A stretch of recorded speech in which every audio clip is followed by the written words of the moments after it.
मला एवढा आनंद झालेला आहे. मी येणार नव्हते, पण पुन्हा मला विचार आला की कवी संमेलन गेलंच पाहिजे. जोपर्यंत आपल्याला बोलता येते ना तोपर्यंत केलंच पाहिजे. म्हणून मी आज पुन्हा नाव दिलेलं लेखून सुद्धा मी मला लहानपणापासूनच कवितेचा नाद आहे.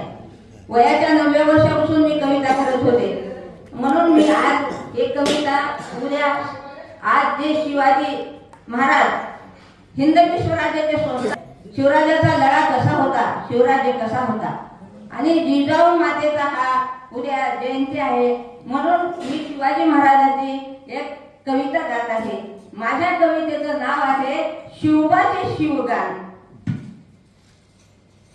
चला सारे जण मिळून गाऊ, चला सारे जण मिळून गाऊ शिवबाचे गुणगान. अहो शिवबाचे गुणगान एकमुखाने गरजू चला रे राजा शिवाजी महान. एकमुखाने गरजू चला रे राजा शिवाजी महान. 1630 साली 19 फेब्रुवारीला दिवस उगवला आनंदाचा, बाळ जन्मला नव्या उमेदीचा. नाव शिवाजी ठेवले त्यांचे पाणी गावनी छान. एकमुखाने गरजू चला रे राजा शिवाजी महान. पहा शिवनेरी समोर किल्ला, पहा शिवनेरी समोर किल्ला, जिजाऊई राणी. जय शिवाजी जय भवानी अशी गरजली वाणी.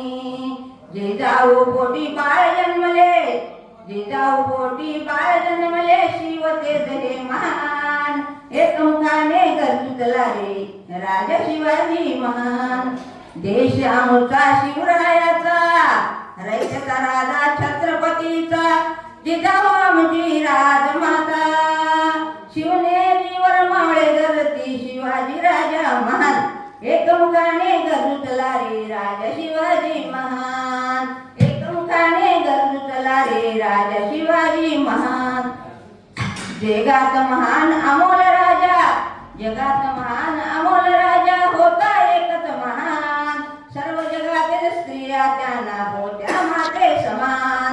महाराष्ट्राचे हे भूषण, इतिहासामध्ये नाव त्यांचे स्वर्णाक्षरे छान. महाराष्ट्राची शान या एकमुखाने गरजू चला रे शिवाजी राजा महान.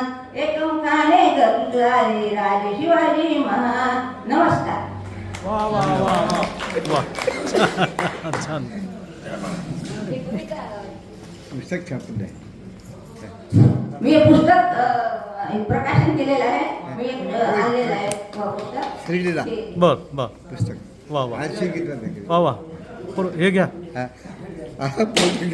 मी येऊ का जा ना तुम्ही. आता अरे आहे का हां बघा, लक्षात घ्या, आपल्या आईच्या वयाच्या ह्या आहेत आणि कवितेसाठी त्या मुद्दामून आल्यात आणि त्यांचं एक पुस्तक कविता संग्रह प्रकाशित आहे. सो व्यंकनबाई परशुराम चंदनवाड परभणी यांचं पुन्हा आपण एकदा टाळ्याच्या गजरामध्ये स्वागत करूया. खरंच आपल्याला मोटिवेट करणारी प्रेरणा आहे. मी प्रथम आयोजक आणि नियोजकांचं फार फार स्वागत करते. एवढ्या या मुलांनी एवढं कवी संमेलन कवी संमेलन व्हायचंच आहे, पण खूप छान आयोजन नियोजन केलेलं आहे. त्यांचं खूप खूप भरभरून अभिनंदन. करावं तेवढं कौतुक कमी. मी पुस्तक छापलेलं आहे. घरात पद, गावात पद, शेतात खत आणि घरात एक मत. माझ्या समोर ते आहेत म्हणून मी माझे हे करते. आतापर्यंत मी कोणताही सत्कार त्यांच्याशिवाय घेतलेला नाही. म्हणून मी आज